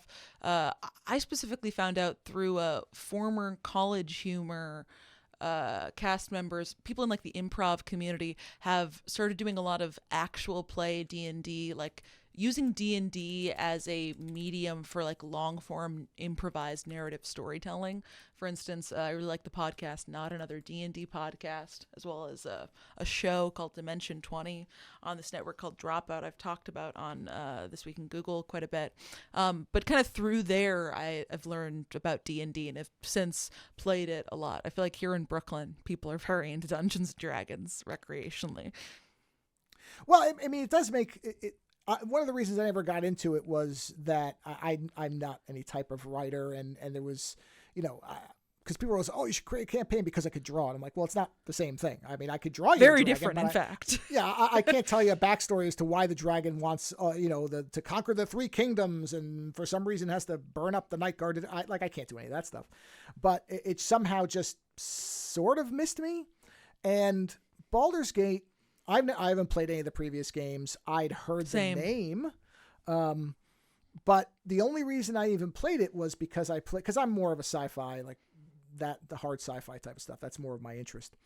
And my co-host and I had played through a game called Wasteland 3, and we really were impressed with that. And this is a recommendation for everybody. If you like Baldur's Gate 3 and you can tolerate sci-fi, because I know some people are fantasy or sci-fi and some people are both, so that's fine. But if you really enjoyed that type of storytelling, Wasteland 3 is one you should play, and it is fully playable in co-op. So you can play it yourself, and you can manage it just like Baldur's Gate. But Wasteland 3 is basically sort of Fallout or Mad Max, but it has that same thing where there were decisions where there were no exaggeration. We would stop playing and discuss what the morality of the next decision was going to be, because the game doesn't always give you easy choices, just like Baldur's Gate, where you have to sit there and go, well, what is this actually going to lead to? Yeah, it was really wild, because as an example, and this isn't really much of a spoiler because this is one of the first things you do in Wasteland 3, but this is why Baldur's Gate 3 interested me at all, is there's a part where there's this young woman who's with you, and her family's been kidnapped, and she doesn't know what happened to them, and you end up finding they're all dead, and then she finds out that her boyfriend got them killed because he made a deal with these raiders, because they swore that they would leave her and him alone. Otherwise, they were going to kill both of them. And so he made this deal. And she's like, I'm going to kill you now. And then you as the player have the option to either let her kill him, or to do it for her, or to arrest him. And we were sitting there going back and forth, and we're like, okay, well, wait, what is, and because the game does kind of let you know that there is impact from your decisions. Because some games, they play at that, but there's actually no impact. The story's the same no matter what. Yeah. But Wasteland 3 is not like that. You actually could just lose this character in 5 minutes if you do the wrong thing. She'll just leave or get killed. Wow. Yeah. What did you decide? The first time we played it, because we've played through it in its entirety twice now, the first time we let her do it. I think I was the one who made the decision. We recorded it, so if you want to see it, it's on YouTube somewhere on our channel. But I think I was the one who was like, okay, she got their family killed. We're going to let her kill them. And then it fucking wrecked her for a while. She actually struggled with it and had PTSD and all this stuff. And that's why the second time we were like, no, we're not going to make this woman go through this again. We have to do something different, because we didn't want to see the character suffer. This is a digital character we don't know. And I'm like, we can't do this to her again, man. We saw what it did the first time. We can't do it to her again. Yeah. Cause to me, I'm like, well, I would want to wipe him out. But of course there isn't, this is a classic struggle of, vengeance versus revenge and justice and all that stuff. And so it didn't even occur to me that she might have a problem with it. I was like, well, she wants to kill him. We got to let her kill him. We can't do it for her. Let her kill him. And then, yeah, she was a mess and going back and forth. And did I do the wrong thing? And I'm like, oh my God, we fucking destroyed this woman. can't. Yeah. So it was the second time. Gotta save her from her fate. Yeah. We arrested her, and we managed to kind of convince her that it was, let him rot in jail. It's, let him have to actually think about what he did and all that stuff. And she was better off, I think, in that run. She wasn't as psychologically gibbering and looking into the corner as much. So then I read were there any decisions like that in Baldur's Gate that struck you? Oh boy, there were a bunch. What was the one? There was I'm trying to remember now. There was one where it was, I think there was that little the spirit demon kid in the woods. I'm trying to remember exactly what it was, because there were multiple ones where I was really indecisive on a lot of stuff. And then there were other times where I was like, no, you know what? God, I'm struggling to think. Oh, the Asterian thing. The Asterian thing with, what was his boss's name? Cazador or something like that? Yeah. Yeah, because once he explains it, and sorry if this is a spoiler for Baldur's Gate 3, but it's been out for a while, everybody, so you should have played it. So you find out that Cazador isn't exactly the way he's been portrayed. And so I think there's a thing where you can let Astarion talk to him or kill him or whatever. And I think I was the one who was like, no, fuck this guy. And we wiped him out. And then Astarion was really pissed about it. And I was like, hey man, you've spent this whole journey saying how much this guy abused you and whatever. And now you're telling me that we took your decision away. I was trying to help you, man. I fucking wiped him off the map. So and there was a couple of instances like that where I was just like, did he leave your party? People. No, he stayed. I thought he would. There was a couple of things where there was something else where the only one we lost Shadowheart bailed. And man, I fucking hated Shadowheart. So I was like, good. Wait, did Shadowheart bail when did you try and convince her not to kill the Night Song, and did you fuck it up? No, we saved the Night Song. We loved the Night Song. She was fucking awesome. Night Song, the coolest moment in the game. I thought she was going to die at one point. Because she kept talking about like, oh, I don't feel well or something. I'm like, oh no. She's going to die. This is the setup. She's going to like, something's going to happen. Which I was actually like, oh fuck, this sucks. But no, why did she bail? Because I thought Lae'zel would bail. Because I didn't like Lae'zel at first, and then she started to grow on me. Because I'm like, okay, this woman is fucking savage, and I can respect this. This is a New York type of woman, so I'm okay with this now. Because at first, I love how she says in some of her dialogue lines, actually, I'm known as the funniest of all the Gith. I'm like, you go, Lae'zel. Yeah. I'm sorry, I'm monopolizing this whole thing, but yeah, I don't remember why Shadowheart left. But so did anybody leave from when you played, or how many times have you played through it? We only played through it, I think, once. I've played through it twice. One a normal run, one a Dark Urge run. Both times, no one left my party. Who did you romance? Both times I was like, I'm gonna do something different in this run, and then both times I played a sorcerer and romanced Astarion. Okay, so this is what becomes funny about this, and this is also on our YouTube page because there are multiple funny things around this, because my co-host and I are extraordinarily different people in regards to our romantic past and other things like that. So we ended up inverting how we actually were in real life, and there's something.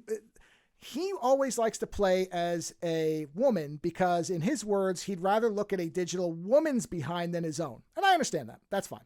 Very classic gamer move, yes. Sure. As opposed to me, where I don't mind playing as a woman if there is a tactical reason for it. Like if she's because I always want to be the sharpshooter. I always want to be the sniper, whatever. So if the woman is the best sniper, I'm playing the woman, whatever, because that's the skill I need, and I don't care what body it's in. But in this case, I made myself into because the ranged character was a wood elf ranger.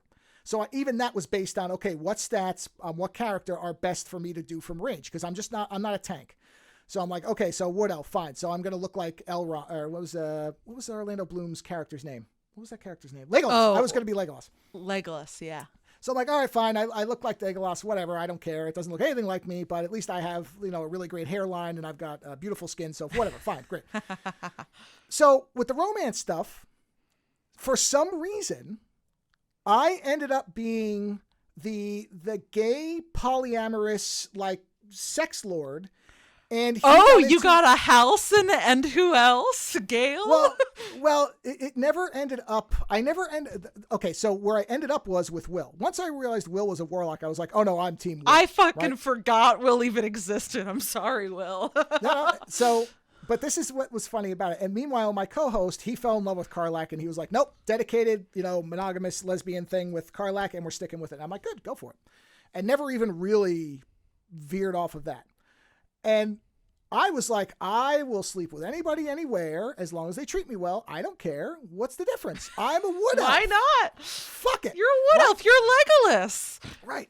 But what was funny about it is there were points where, because I think I betted the Guardian. Oh, yeah. Gotta do that. Sure. Simply must. Yeah. And then somebody else. And every time my co-host is like, oh, no, you're going to lose Will. And I'm like, wait a minute.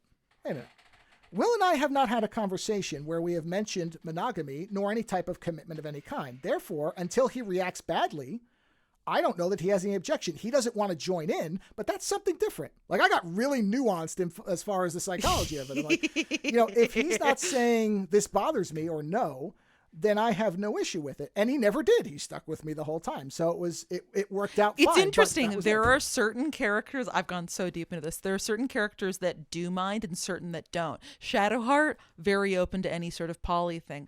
I think Karlach might be a bit more leaning towards monogamous. I'm not sure about Gale. Astarion, very gets very uncomfortable if you have sex with other people as well. Really? But that's more of a past thing. It's really interesting. That's interesting. Yeah. Well, I guess because of his past, that does make sense. Because Astarion seemed like the most kind of free love. Not maybe the most. But I mean, comes a point in the Astarion romance where he's like, actually, I'd prefer if we could not have sex for a while because I have spent the past 200 years being a sex slave and it feels weird to be in my own body. So you're like, oh yeah, totally fine. Yeah, we could just chill out for a bit. And then if you try to sleep with other people, he has this really sad dialogue where he's like, oh, is it because you're not getting your needs met with me? That's totally fine. And then looks like he's been traumatized again. And so you're like, reload. I'm sorry. I can't traumatize my elven vampire boyfriend again.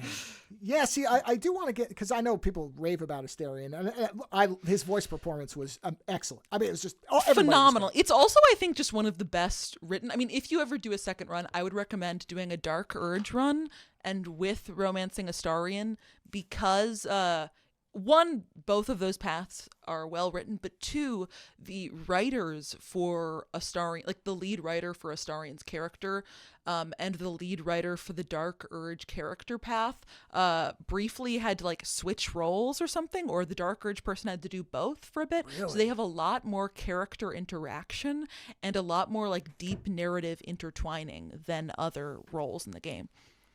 Interesting. Yeah, probably our third run will be a Dark Urge because Dark Urge is like an evil one, right? That's like an evil run. No, not really. Actually, it can be School evil. me on this because so, I wasn't clear. Dark Urge. Do you know anything about it? Not well. I read a little bit about it, but I didn't really understand what it was. So that's the thing is, I guess I don't. Basically, the pitch for Dark Urge is, it's the exact same. You can play as like the pre-made character, which is a white dragonborn, or you can play as whatever character you want, be it your Legolas wood elf or a random girl drow or whatever.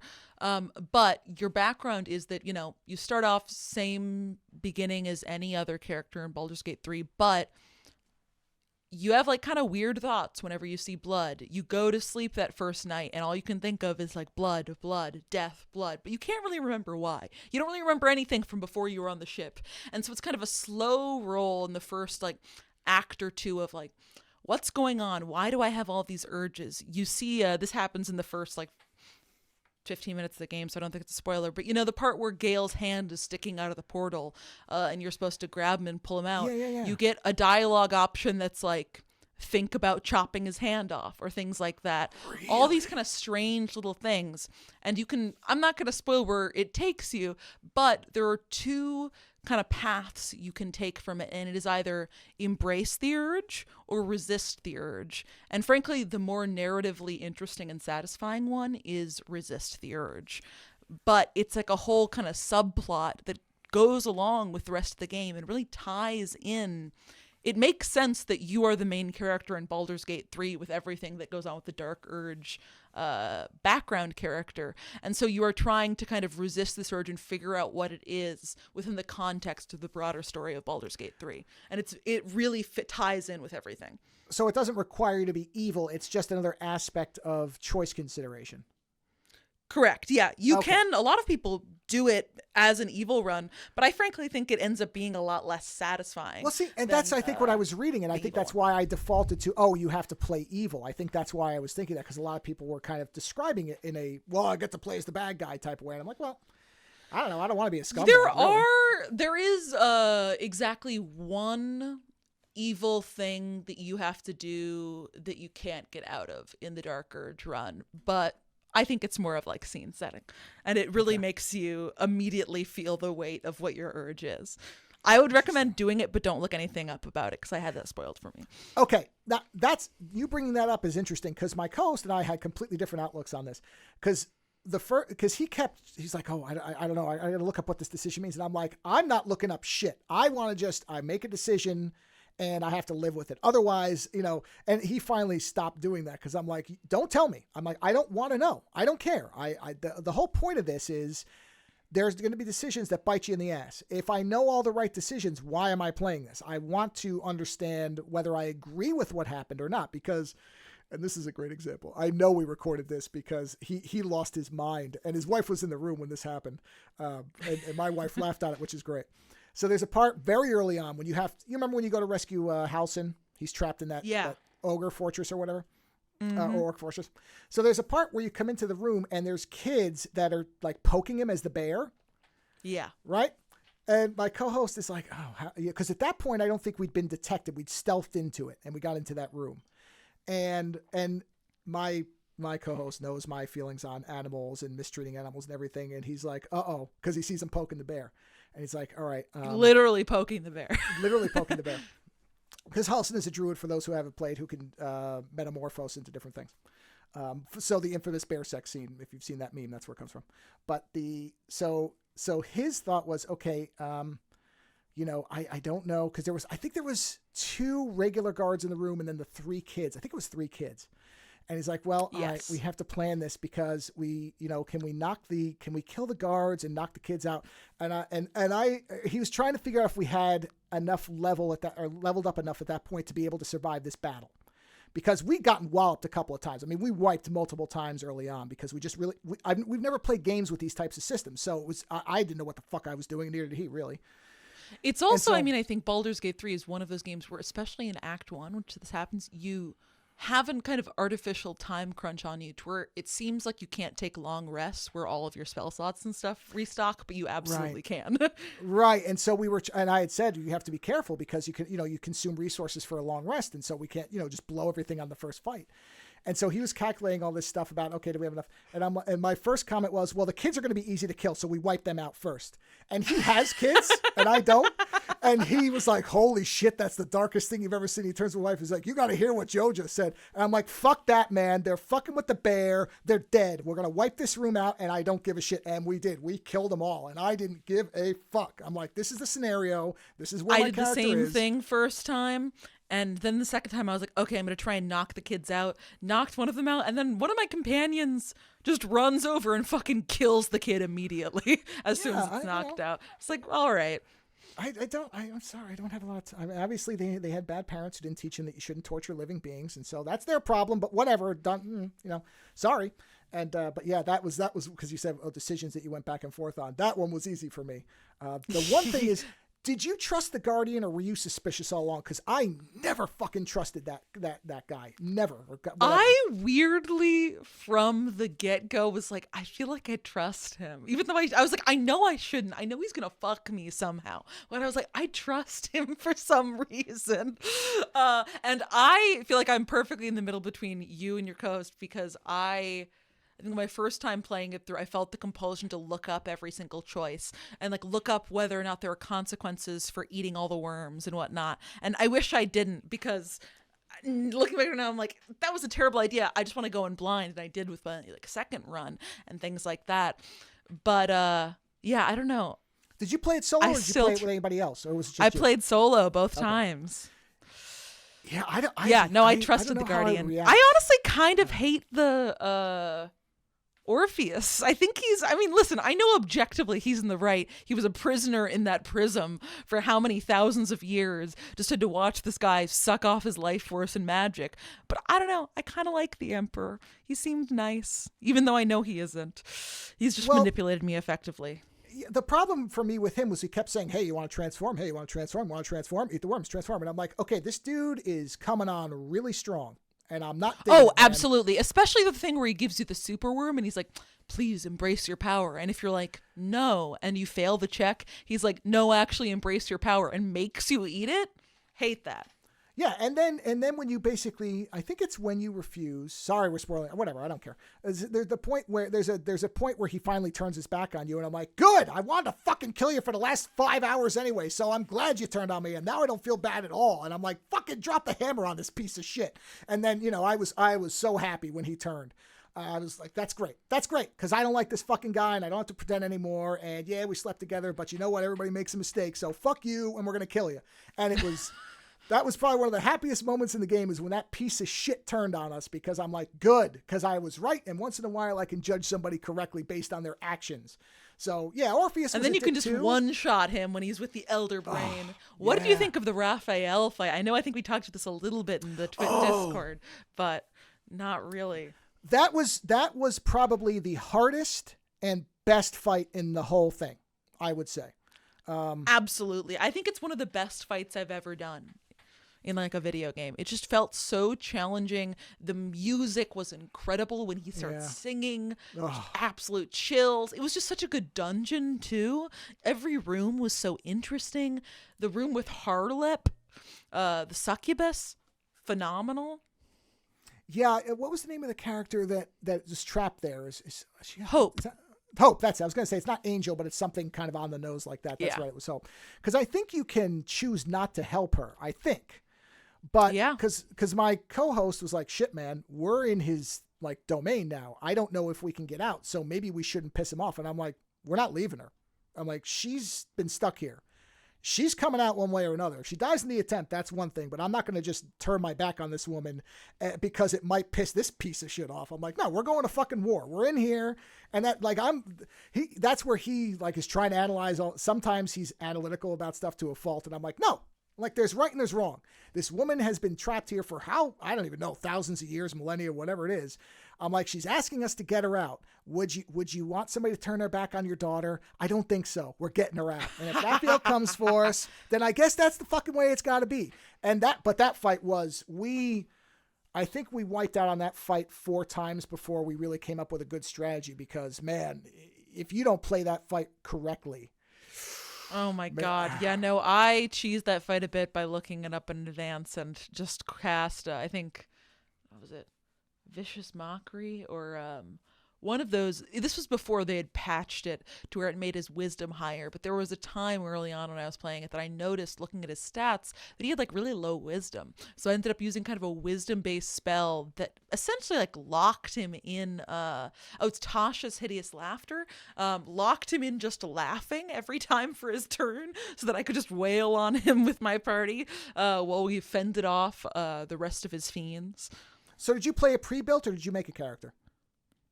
I made a character. I think my class? first was a draconic high elf sorcerer.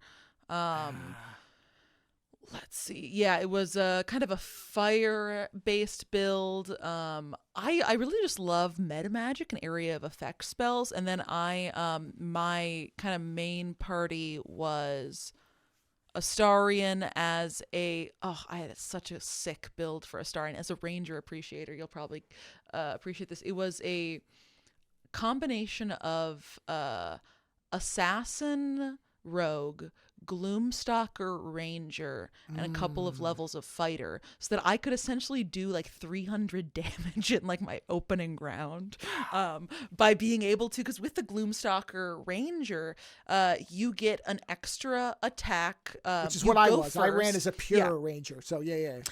You get an extra attack your first round, as well as, I believe, like extra damage on your first round on any enemy that hasn't already gone yet.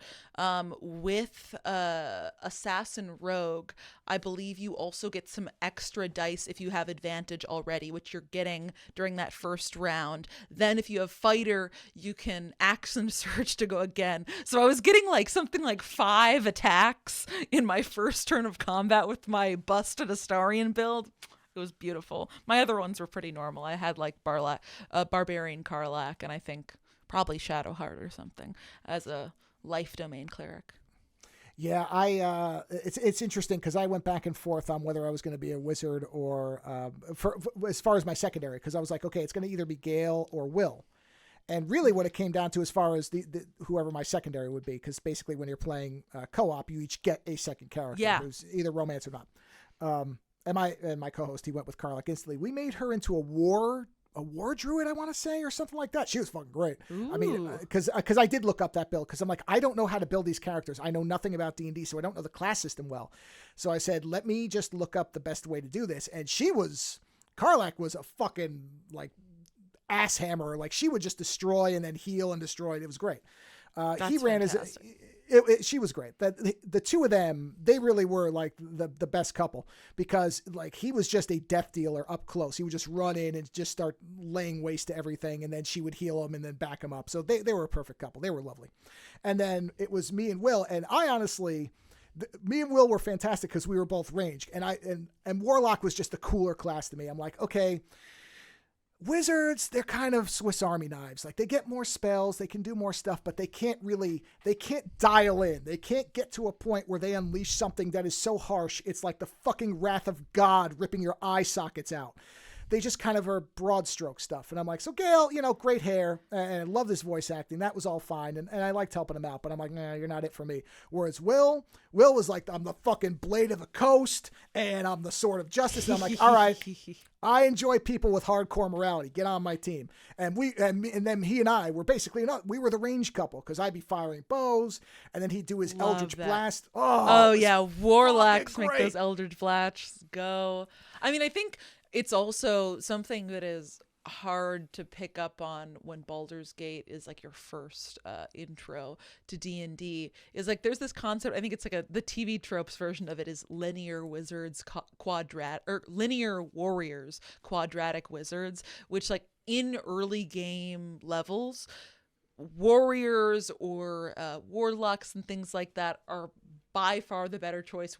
Wizards are weak as hell, but as you get to a higher level, and I think Baldur's Gate taps out at like level 12 or 11 or something like that, 12, wizards become war gods. Wizards become like, you could just have a 6th level firebolt or fireball and just flatten the entire battlefield. But it's very difficult to, I think, make that known to newer players, because you get used to who you're playing with. And same with, I think, something that's, what difficulty level did you guys play on? As far as the game's difficulty, I think just whatever standard or normal is. We just went with normal. Yeah. It, I think it's interesting on like easy difficulty, they forbid you from multi-classing even. And I think they should probably do that in normal as well, because it's so hard to build a good character in D&D with multi-classing unless you kind of like know what you're doing. It's easy, or I guess it's not hard to build a good character, but it's easy to fuck up your character permanently by multi-classing in a really dumb way. And I think that it's like really hard to explain that in the context of a game like Baldur's Gate.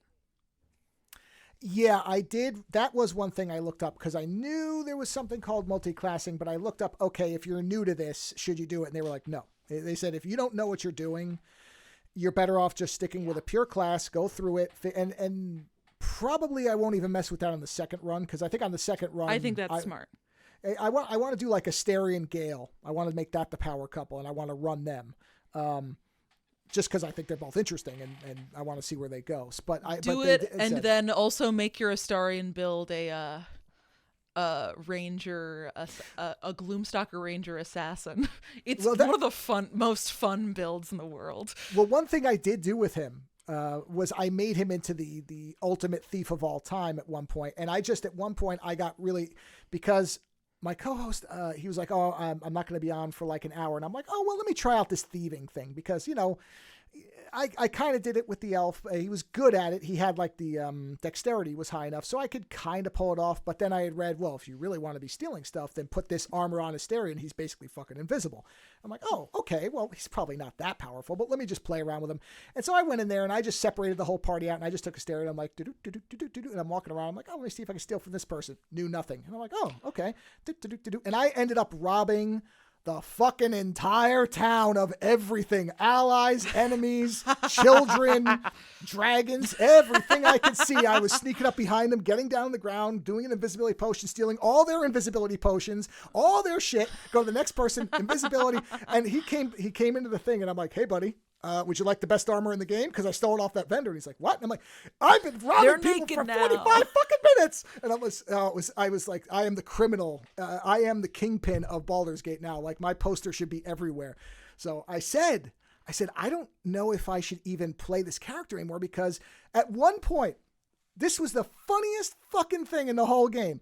At one point, I robbed like 7 people in a row. Every vendor within the town square, everybody, there was somebody, everybody. And so I'm walking along like, like no big deal. And I see all these guards run by me. And they're like, we know the thief is still somewhere over here. And they all ran right past. And I'm like, fuck. And I just traveled right back to the camp. And I'm like, Asterion, go to sleep for a week, because you can't be seen anymore. You got to lay low, buddy. Oh, Cazador's after you.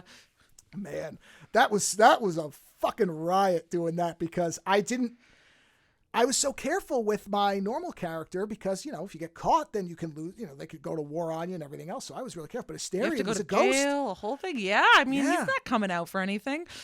Oh man, it's such an interesting game, because there are so many different little wormholes like that you can fall down into. What was something difficult do you remember something where you were like, man, I don't know what to do here? Like a really difficult thing? I think I struggled a lot with what to do about the tadpoles, whether or not to consume them at first. I was like, there's gotta be some terrible consequence for just popping these tadpoles like candy, right? And I mean, turns out there isn't, which is kind of interesting. And certainly in my second run, I was like, absolutely gonna do that again and again. Honestly, I think my biggest holy shit moments in the game were in the Dark Urge run, because there are a lot of fucked up choices you have to make. Not fucked up, but just very difficult, intense roles. I think similarly, that whole interaction between the main character and Shadowheart at the Night Song, where you have to either convince her to spare the Night Song or step back and trust her, was just some of the most compelling storytelling possible. I mean, the thrill of trying to convince her to not do that and then be successful is fantastic. And it's also things like, it's one of those games where you can just have the silliest little idea and then see it through, and it works. In preparation for finding the Night Song, you're dealing with I'm forgetting what the name of that disgusting guy is who's down there. He's the right hand to Ketheric Thorm. He's the zombie necromancer, but you end up seeing him a lot in the lead up to that fight, and you're clearly being sent on a fetch quest. And I was like, is that Bartholomew? Is that guy? Bartholomew or whatever his name is. I was like, oh, if I don't, there's a point where you finally meet up with him, and he's like, oh, you got to go kill the Night Song or whatever. And I was like, I don't want to do that. And also, I don't want you just to kind of ambush me or whatever. And so I sat there thinking for a bit, and I was like, all right, I'll take your special bell to call your brother. And I was like, but what if I just put all of my people in position around this room and fucking kill you right here? And it was a hard fight. Wasn't supposed to happen in that room, but I did it. And I've since learned that I missed out on an entire really difficult fight that was supposed to happen where the Night Song actually is. I never have fought that dude where he's supposed to be, because I always take him out right then and there, because I'm like, why wouldn't I do this here? He's in just a room. Let me tell you about the actual fight you missed, because this is one of the things that my co-host, because I'm not going to say I didn't read anything. I had read this one thing that said, oh, shove people. It works. And I went, huh, okay, well, I mean, I don't think they'd lie, because I saw it in a couple places. Just try shoving them. It was like a hashtag at one point for a while. I'm like, all right. And so there was an early fight where we're in there, and it was a brutal fight. I don't remember, some demon guy, a tiefling, I think, or something, whatever, who was sitting on a throne, and there's this whole room full of people. And it's inside that orc fortress before we reached Halcyon. And it was a miserable fight. Yeah. We that one sucks. Yeah. Yeah, so we were fucking ragged after that. But we had done it, and we got through it, and we managed to beat everybody. And I'm like, okay, I don't remember what's the right way, because there were still enemies in there. I'm like, we need to get out of here, because if they catch us now, we'll have spent 3 hours killing this guy, and now we're going to get killed by one random asshole who trips over a keg and manages to plunge a dagger into our necks. We have to leave. And so we're trying to find our way out. We walk into this room, and there's some enemy in there that's not a boss enemy, but she's high level. And I'm like, fuck. That's it. We're done. And then I'm like, and my co-host, his name's Lando. He's up there. I'm like, Lando, fucking shove her. And he's like, what? He's like, no, I have to attack. I'm like, just fucking shove her, because she was next to a chasm. And he's like, that's not gonna work. I'm like, and he shoves her and she dies. He's like, holy shit. And I'm like, I told you, fucking shove her, man. We gotta shove people. And so that was the first kind of instance. But I think even at that point, he didn't really believe it could work on a big scale. And so blah, blah, blah, blah, blah. We're going through and we get to the fight you're talking about, the big fight against Bart where the night song is. And he wipes us out 3 times. Like, I mean, just fucking annihilates us. But we're over another chasm. And I look at it and I'm it's like, just so many chasms. It's Chasm City. yes. Yeah. Which amazingly, I think we only actually got shoved once into one. Nobody ever shoved us. So I don't know if we just positioned well accidentally or whatever, but we never really got shoved. So he's like, okay, because when we get into hard fights, we'll sit there and try to strategize it because, we don't know what to do really. And we never really looked up a strategy guide for some reason. That's the point where you would think, okay, look it up. But we never really did. Mostly because I think we stumbled into success more often than not.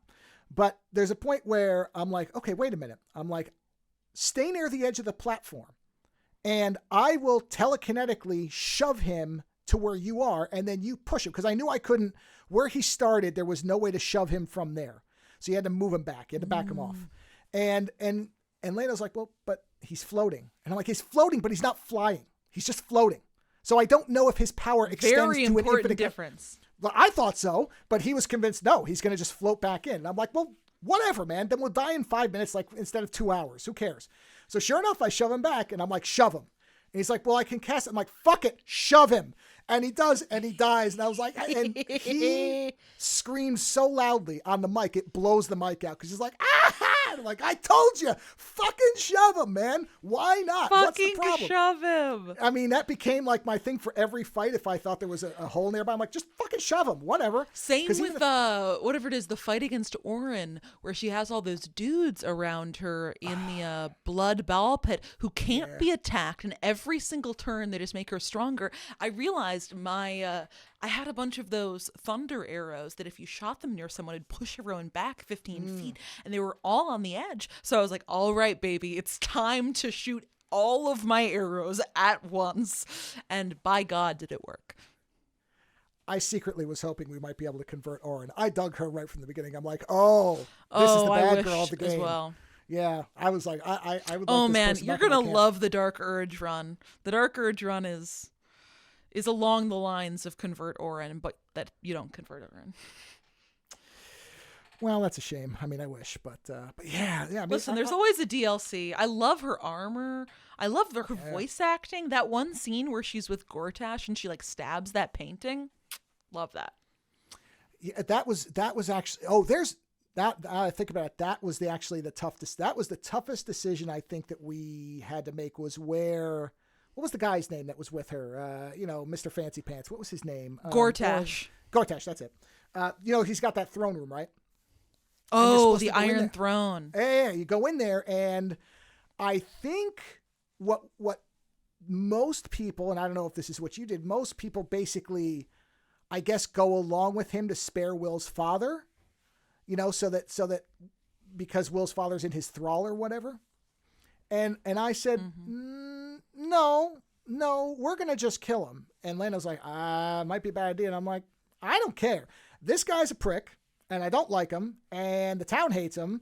And they're all brainwashed that he's some kind of, super god or whatever. And he's got to be put down. So we're putting him down. And we walloped him and Will's father got killed. And I thought Will was going to leave me at that point. And that was the one time where I'm like, oh man, we might have to reload a save. Because I didn't want to kill That's Will's what I did father. my first time. So I was like, I didn't mean to kill Will's father, but also we can't be partnering with Gortash of all things. That's what I said. Have you ever heard of the underwater prison? We went to the underwater prison. Yeah, we were in there. We got stuck in there. So you got Will's father. Yeah, so we got him out, and then he was controlled or something in that fight. Will's father got killed in the hall. Oh yeah. Oh, that's awful. Yeah. And then basically, but in our game, he got resurrected. So but Will basically, man, I thought that was it. And he, I guess, forgave me or whatever, probably because I backed him on a lot of stuff. But similarly, I think one of the hardest decisions I made is that decision where Mizora is like, what do you want to do, Will? Do you want to save your father and thus sign your soul over to hell forever, or free yourself from this contract and doom your father to death? Which one did you decide? Okay. That one, my Lando talked me into the sign the contract, save the father. I was against it because he said, well, what do you think Will would want to do? And I said, look, I was thinking about it from the father's perspective. I said, if I got brought back and I found out my son was doomed, plus he had not approved of Will, like he signing his soul to begin with. Yeah, right. So I was like, the father hasn't exactly loved this whole arrangement from the beginning. If you bring him back and now you're eternally stuck, he might just turn his back on you entirely. And Lando said, yeah, but what would you do as his son? I'm like, okay, yeah, if it was me, I'd want my father back. Yes, of course. Because, yes, because my father I didn't have a miserable childhood. So of course I want my father back.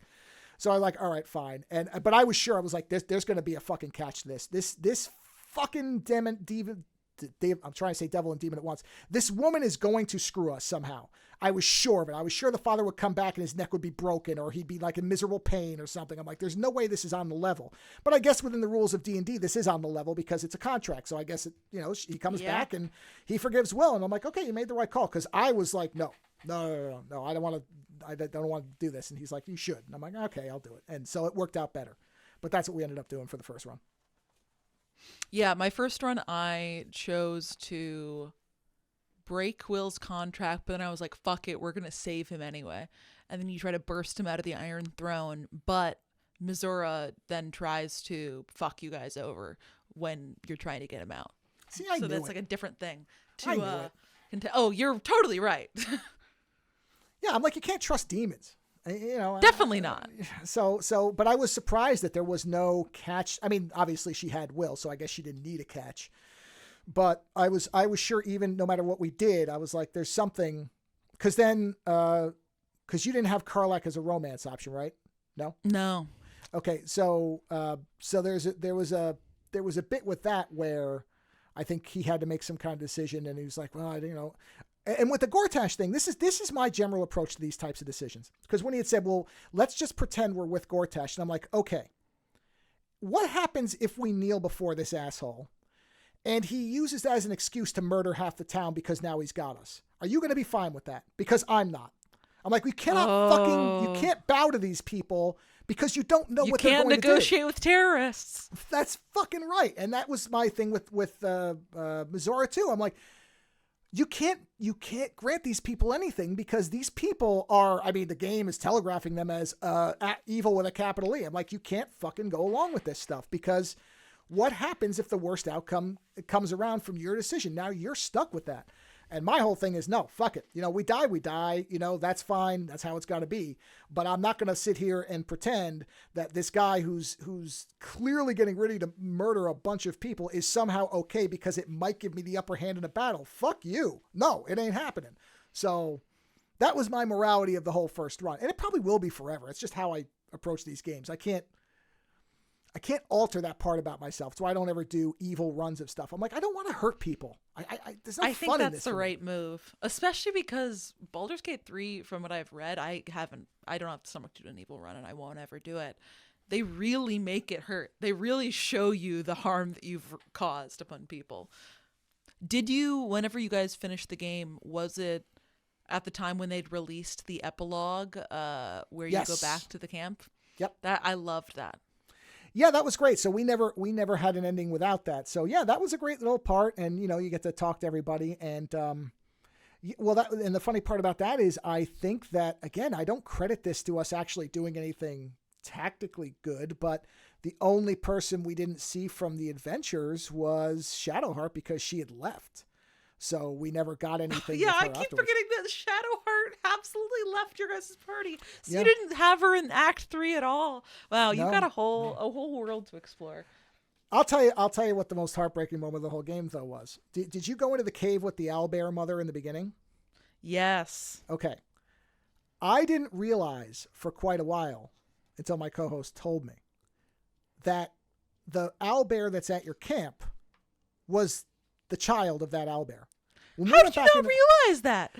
Because it was too heartbreaking to me. It was just too depressing for me. Because when we went in that owlbear, when I tell you that I have to look up before our next run if there is a way to save that creature. I was so angry. There is. I was there.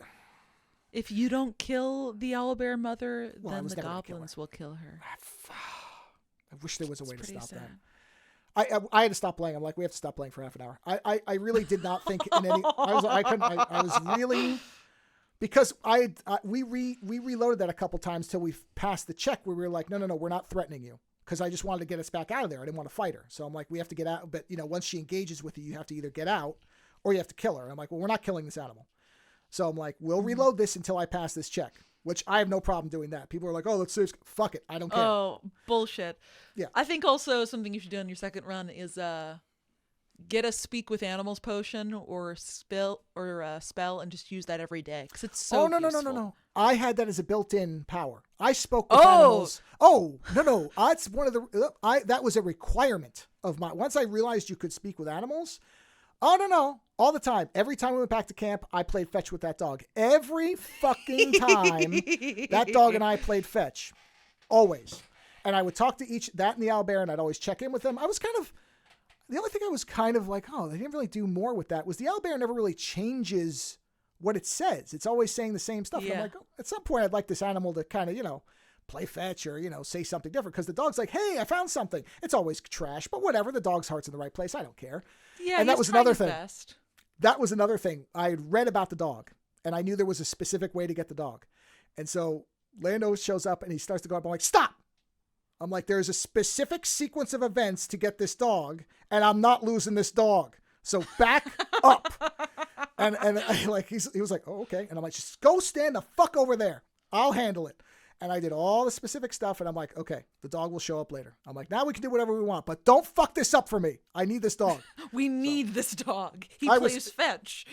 I was adamant that no matter, like I said, I wiped out 3 children without batting an eye, but I was not going to run this dog off and not have him back at the camp, because I'm like, I can't handle this dog. He and the owlbear are best friends. Oh, they're great. They're wonderful. That scene where he's like, it's like my brother.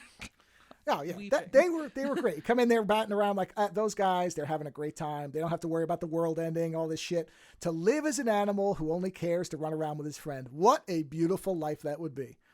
So, I love it when they make the owlbear big and put armor on him. Yeah, that was great. I wasn't expecting that. I thought he was just going to always be the little owlbear. So that was. I think there was another one. It took me a minute to go, oh, it's the same owlbear. Holy shit, he's big now. But we have now spoken about Baldur's Gate for like 40 minutes, which is fine. But at some point, we do have to wind this up. So this is probably a good spot, because we've talked about the joy of saving digital animals, and that's a great place to end. So that's true. I mean, it's always the highlight of my gaming experience to meet a cute digital animal and see it become a cute, larger digital animal wearing armor. Wearing armor with still having a little dog friend that runs around and just wants to chase a ball and bring you scraps of aluminum it finds on the side of the road because it thinks you might want it. I'm like, okay. Listen, good point. Maybe I do. Who knows? Yeah, maybe I do, and it's the thought that counts, so I will never turn down, It's fine. It's fine. So is there anything else that I didn't promo for you outside of your work at The Information and your appearances on This Week in Google? Anything else you wanted to promote? Anything I think you got it. I mean, follow me on Twitter at Paris Martineau, on Blue Sky at paris.nyc. Thank you so much for having me. This was lovely. Thank you for doing this. I didn't think I was gonna.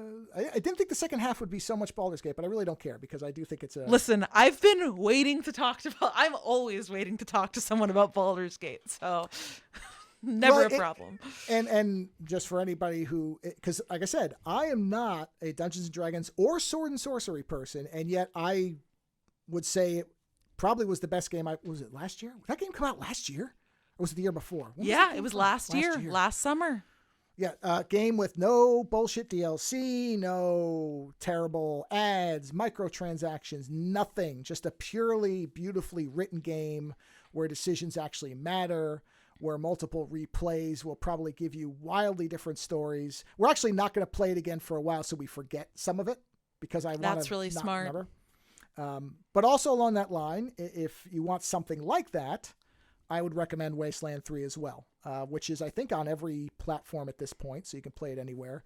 It's just a post-apocalyptic version of that, but it's not as deep. I'm not going to pretend that it's as deeply written as Baldur's Gate. It doesn't have as much variety in the characters and branches, but it does have moral decisions. There are points where you don't know if you're making the right choice, and I think it actually does have a well-written and often very, very funny story. So I would say Wasteland 3 and Baldur's Gate 3, it's funny, 3 led to another.